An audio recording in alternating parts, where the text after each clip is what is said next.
Alright, so it's May 19th, and I have been a stay-at-home mom for 1 year and 19 days at this point. And this is a video I've been thinking about making since before I even really started this channel. It's something that I researched a lot, and then I've lived it, so I know a whole lot about it.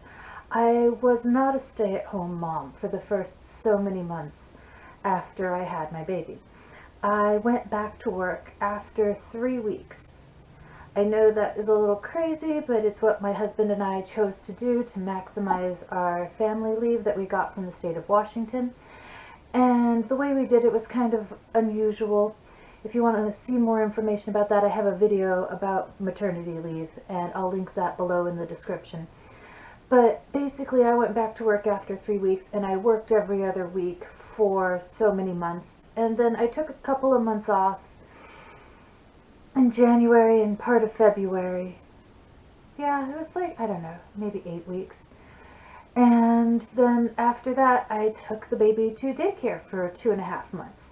So I lived this whole life where I was working and taking care of a newborn child. And then I did the whole thing where I was the mom that dropped the baby off at daycare, rushed to the office, worked. I liked my job. I used to work at this company, and they were really good to me, and they let me do whatever I wanted with my maternity leave. My boss even tried to encourage me to take longer before I came back. He knew more about these things than I did. I was a first-time parent, and he has 3 kids. But I went back to work, and I liked my job. I wasn't unhappy at work. I was unhappy dropping the baby off every day and then rushing to work. And then I would rush over there on my lunch break and breastfeed the baby and then rush back to work. And just, the days just felt super busy and rushed. I got to see her on my lunch break every day at the daycare, so it wasn't bad. But this whole experience led me to think about things, and it gave me a lot of insight, and hopefully this insight can help somebody else who's trying to decide whether or not they should be a stay-at-home mom or a stay-at-work mom. Alright, so one of the first things that you're going to have to consider if you do want to stay at work, and I guess a lot of people don't think about this, is what are you going to do if you're taking the baby to daycare and the baby gets sick? You can't take them to daycare. Now let's say you have a nanny, and the nanny's watching the baby while you're at work. What if the nanny gets sick? What if the nanny's a flake?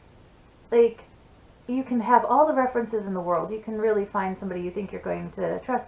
But who knows what's going to happen with these people? I had a babysitter that was helping me while I'm doing my schoolwork, and she would flake out like every other day. I liked her as a person. She was good with the baby, but she wasn't reliable. What are you going to do if you can't take the baby to the daycare? Or what are you going to do if your nanny flakes on you or calls in sick? Or wants a day off? I mean, are you going to stay home and watch the baby? Is your partner going to stay at home? Maybe you don't have a partner. Do you have somebody else you can rely on, like a family member? I don't have any family nearby. So that's something you're going to have to think about. I thought, I'll just take the baby to daycare. Daycare has a lot of little babies in it, and basically they have a lot of germs. It's like a living, breathing petri dish. It turns out that babies in daycare get, on average, 12 colds a year. I didn't know this, so I'm telling you, so now you know there's something to consider. I would pay $1,200 plus taxes a month to take my baby to daycare. And then when she got sick, I couldn't take her to the daycare. And they don't prorate that amount, so you're still paying $1,200 a month. And then I couldn't go to work because I had to stay home with the baby, so I'm losing money every time my baby got sick from being in the daycare. She never had colds like that prior to being in the daycare. It started once we started daycare, and she was sick with a cold every other 2 weeks. I seriously had to stay home with my baby way more than you realize. And then because it was the middle of a pandemic, every time she got sick we had to get tested to make sure we didn't have a certain virus. And it would take a day or 2 to get an appointment to get the COVID test, and then I would have to wait for the results to find out if I could go back to work. We were fine every time. It wasn't a big deal, but it was just something I hadn't planned for. So maybe you should think about that before you just decide, you're just going to hire a nanny or put the baby into daycare. But if you do that, just have a plan in place. It's not a bad thing if you decide you want to go that route. Just, something to think about. You don't want to get to the morning of when your baby is sick and you can't take them to daycare, or you don't want to get to the morning of when your nanny calls in and isn't coming, and you and your husband or your significant other or whoever are arguing about, who's going to stay home with the baby. My husband and I didn't argue. I mean, I was working at a place that was really understanding and congenial and very flexible with me and my schedule. So it was easier for me to stay home. Plus, I was breastfeeding the baby, and my husband, even though I'm pumping, while I was at the office, my husband couldn't breastfeed the baby directly, which is really the most efficient way to deliver breast milk to a baby. It's best for breast milk production. It's best for breast milk delivery. So those are some things that, I didn't think about prior to that ended up being a big factor later why I decided to stay home. Okay, now the next thing that I started thinking about all the time when I was driving to the daycare and then driving to my office and back and forth was x minus y equals z. You don't have to be good at math, but x minus y equals z. X is the amount of money you are bringing in by staying in the workplace. Y is the amount of money for daycare and also other expenses like the extra gas to drive to and from daycare.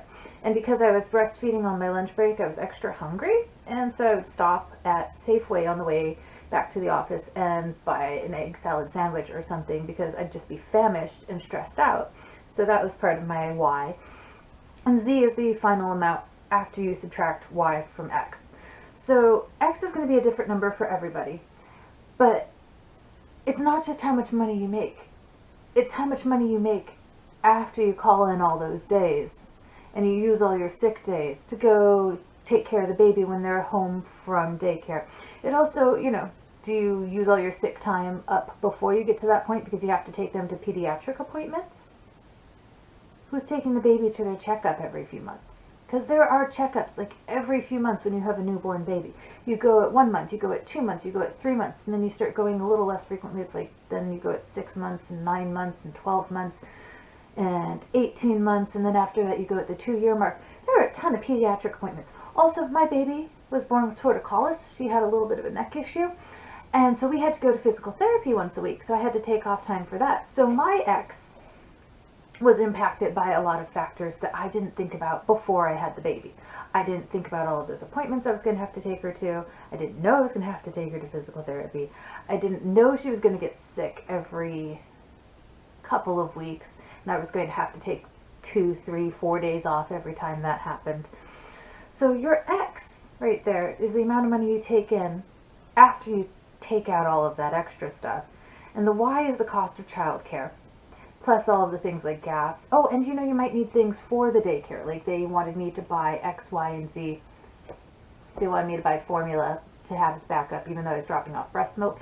They wanted me to buy certain things for her to have at the daycare. And so Y can include all of those costs too. And Z is the dollar amount that's left over. And when it comes to Z, if Z is only like a few $100s a month or $1,000 a month, you have to decide if that Z is worth it to you, like the trade-off. I started to see all of these kids in daycare, and the daycare I went to was decent, better than some daycares that I've heard about. But I saw this girl that was there more than my daughter. She'd be there when we dropped off my daughter, and she'd be there when we picked up my daughter, and she was there every day for long, long days. Her mother didn't come see her during her lunch break. And that girl spent her whole day, early morning on Monday through late night on Friday, at the daycare. She probably took her first steps at that daycare. She probably said her first words at that daycare. And I got to be there for my baby's first steps. I got to be there for my baby's first word. I got to be there for every frippin' first that my child had. And it meant the world to me.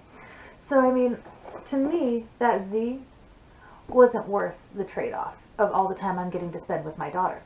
But maybe that Z means different things to different people. Because, okay, let's be honest. I have a degree in English, I have a degree in social science, and a degree in liberal arts. A lot of that involved me learning about child development and human development and psychological and behavioral development. And to me, this stuff like raising a kid is super interesting. And my career, when I'm done with my master's in education, is going to involve education, and that whole part of my life is just, a big part of who I am. But let's say you're an accountant. Maybe this Z, maybe you're making more money in your accounting firm, and maybe you have your own accounting firm, and keeping your clients happy is a big part of who you are, and you want to continue to grow that business. Maybe you want to stay at work for those reasons. Maybe you don't think child education is interesting. Then maybe that Z would be more worth it for you. If I had already finished my master's degree and I was a professor at a college, and I was maybe in line for the dean position of the Department of Liberal Arts that was going to open up in like the next year when so-and-so retires, maybe I wouldn't have wanted to take the time off. Maybe I would have been really happy to stay at work, take my vacation days when convenient, spend the time with the baby that time, and, keep pursuing my career. So if that's who you are and that's what you're working towards right now, there's nothing wrong with that. That's cool. I mean, if that's like where your heart is and what your passion is, maybe there's someone else who knows more about early childhood education than you do that would be very happy to nanny for your child while you're working towards those career goals. So for me, the job that I was at, I knew I wasn't going to stay there long term because I'm working on a master's in education and I'm planning on switching careers. So for me, it was really easy to just say the Z was just money. That was like, X amount of money a year that wasn't worth it for me to stay in the workforce at this time. But if I had been making more money, or if I was in a career that I was passionate about, there are people that are educated in ECE that might be really awesome nannies that are even better than me. I have a cousin that has a daughter, and she went to school for early childhood education and then decided she didn't really want to teach. So then she went to school and got a second degree in social work. And then she worked for Child Protective Services for a little bit, and that was really stressful for her. She didn't like it.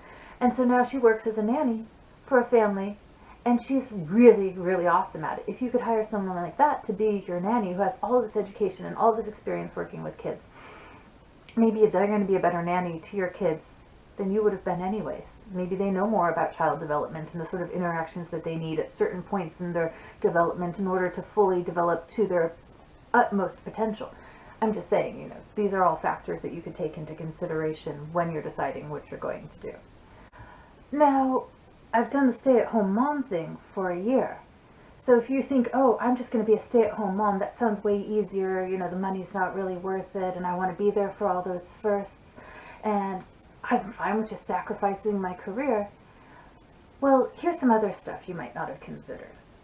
I worked really hard at various jobs that I've had throughout the years, and I got recognized quite a bit for those jobs. Like, I won awards everywhere I went. I was the Diamond MVP at Petco Park, and they gave me like a plaque at the ceremony and a cute little pin to wear every day so everybody knew I was like something fancy. And the recognition of this huge ceremony. When I was a counselor, I got an award for being Counselor of the Year. When I was working at a plumbing and heating company in San Diego, they kept giving me awards at these big ceremonies, and they'd give me monetary bonuses and all sorts of prizes. And I mean, the whole thing was glamorous, constantly getting recognized for what I was doing. I loved working hard. So, I mean, these were just, the sprinkles on top of the icing on top of the cupcake. But when you're a stay-at-home mom, you can be the most awesome stay-at-home mom, and you are not going to get an award for being the best person at changing diapers, or being the best person at spoon feeding your baby, or being the best person at singing Itsy Bitsy Spider. You don't get recognized for that stuff. You basically are at home by yourself, and everybody thinks you just have it so easy because you're a stay-at-home mom, and they don't think about how you are getting up in the middle of the night. You're on call 24/7 taking care of your baby, because if you're a stay-at-home mom, truth be told, my husband's super supportive, but in general, stay-at-home moms, they end up taking on the brunt of the work because it's like, oh, the other person works, so you're expected to do everything. My husband does help out with a lot around here. I am very lucky. But I know from a lot of support groups that I'm in and a lot of forums that I read that a lot of stay-at-home moms do not get any support, and they're just expected to do 100% of everything 24 hours a day, 7 days a week, and you better have the house clean, otherwise everybody thinks you're lazy. And you're not getting compensated, and you're not getting recognized, and you're not getting awarded for it, and you don't get an income.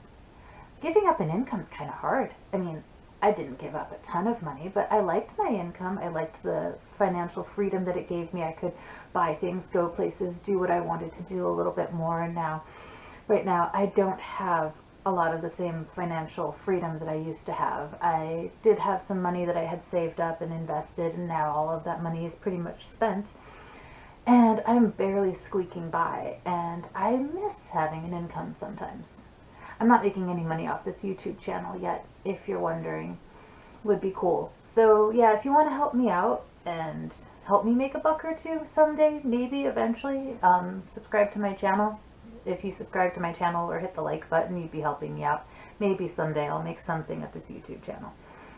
Right now, I'm making a sort of reward in the way that I feel good helping some people. Hopefully this is stuff you can think about and see if it makes sense for you to consider doing this thing, that thing, or the other thing with a little bit more information under your belt. The last thing that I will say, though, that has been really priceless is just the time that I got to spend with my daughter. Like, I can't explain it to you how great it is just seeing her every day and knowing she's happy and knowing she's cared for, knowing she's getting the interaction that she needs, and we're reading all the books together, and I'm seeing the little light bulbs click on, and it's totally priceless. And unless you've had a kid and you've been there, there's no way to really explain the feeling of satisfaction, the feeling of, I don't know how to say it or what to call it, that you get from being able to be there for that. Alright, well, this video has been a bit gratuitous. It's something that I've wanted to do for a while, and something that's always heavy on my mind after the so many months at work and then the so many months at home. Whatever you choose to do and however you choose to do it, I wish you the best of luck. I wish you all the best. I wish your family all the best. Whatever you do and however you do it. If you have any questions, feel free to comment below. I'm probably going to read them and respond to you. Alright, have a good day.